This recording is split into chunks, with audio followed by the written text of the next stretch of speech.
Hi guys, in this video I'm going to talk about my solution to all my problem statement covered in topic 5 to 12.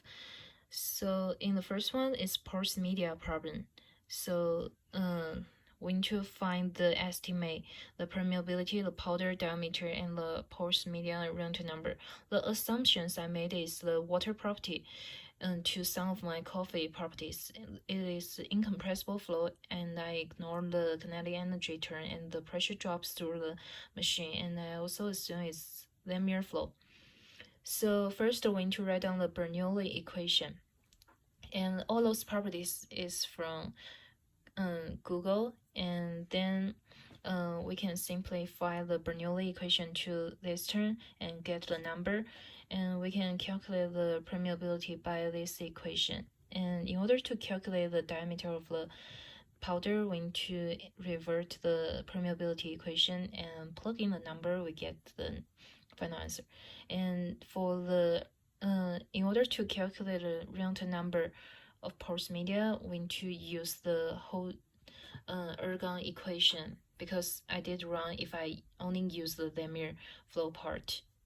And we get a very small number, and which makes sense because it's linear flow.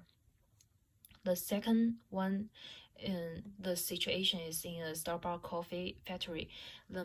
All the coffee is in a big tank and trying to pipe into very little cups. So this for part A, we need to calculate the flow rate of coffee through the pipe at the original setting, because my setting is changing at different part. So here's how it looks like, and we get here's the property I have, and then in this problem it also involves the hydrostatic equation, and then we can get the viscosity by the density times kinematic viscosity and get the volumetric flow rate with this equation and calculate the cross-sectional area, and then the volumetric flow rate over cross-section area, we will get the average velocity. And to check if we right or wrong, we just need to check the round number by using low VD over mu, and we get a very small number, so our assumption is right.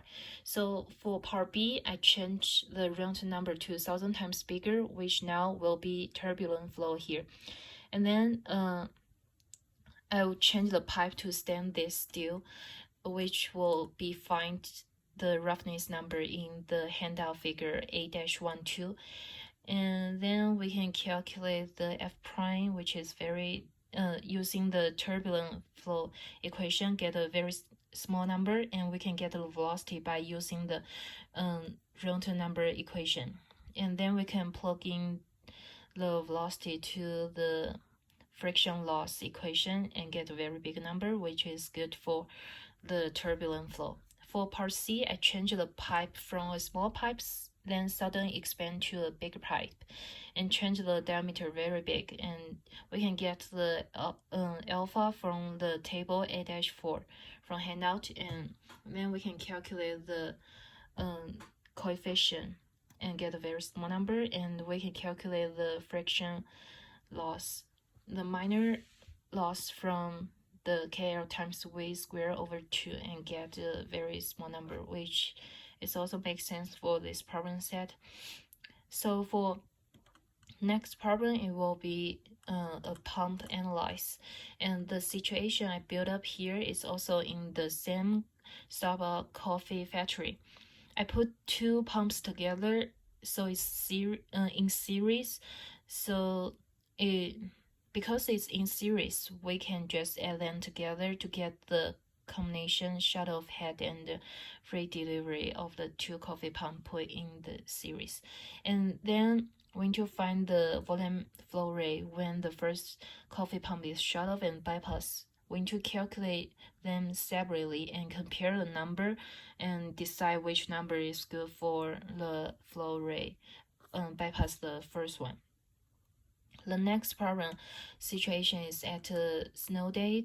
I want to see how the friction force acting on the fence when the wind is blown to my yard fence. And here, we can use the flow through a flat plate and calculate the real number, and this number is under certain range, so we can get drag coefficient by using this equation and plug into the drag coefficient and get our final answer. The compressible flow. Here I try to use argon enter the compressor at certain temperature and pressure, and then compress to stagnation pressure to 900 kPa. The mass flow rate, and given the mass flow rate, and then we just use the equation we get from the note and get the temperature, stagnation temperature. And in here, we need to calculate the power input. That's why we also need to know the stagnation temperature because they involve in the equation. So for power input, we use the mass flow rate times the heat capacity and times the difference between stagnation temperature and the input temperature, and we get our final answer by plugging the numbers. For the last problem, I combined the topic 10 to 12 together, which covers microscopic mass and momentum balance, boundary condition, analytical and numerical solution to Navier-Stokes.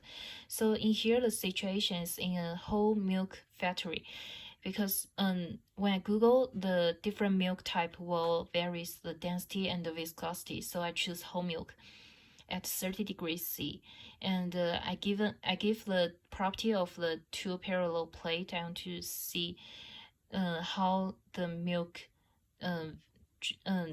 going through the two parallel plates. So the first we need to derive the Navier-Stokes equation. We need to make some assumptions. First is then one-dimensional flow. It's big plate, so it won't be z direction, and steady state, no slip, fully developed, constant density and viscosity, no flux. So the graph will look like this. And from handout 10, we can get continuity equation in Cartesian coordinate.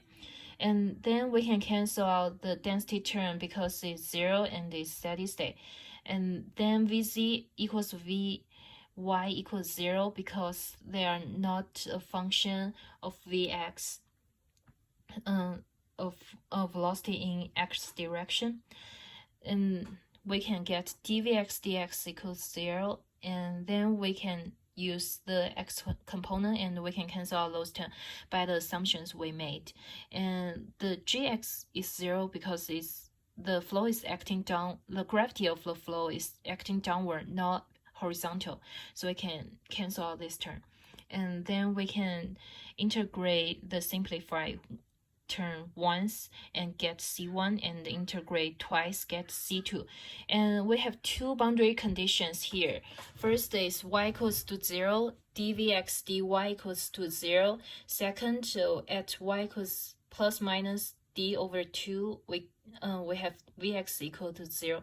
And then we can get C1 is 0 from the first boundary condition, and we can get C2 equals to minus delta P d squared over A mu L from the second boundary condition. And then we can plug in the C1 and the C2 to the velocity profile.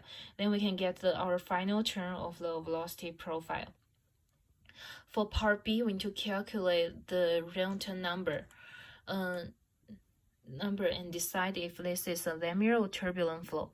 So we already have the velocity profile equation here, and then we can just calculate the area, the flow through the plate area, and also times together to get the volumetric flow rate with the velocity profile. And we can integrate this equation to get and plug in the number, get our volumetric flow rate, and then we can calculate our Reynolds number, which is good for our problem statement because it's linear flow. And for analytical solution, I try to use the velocity profile we built up, and also for numerical solution, I use the center finite differencing. And I did this in my Excel worksheet, and my graph matches very well because the numbers are very close to each other.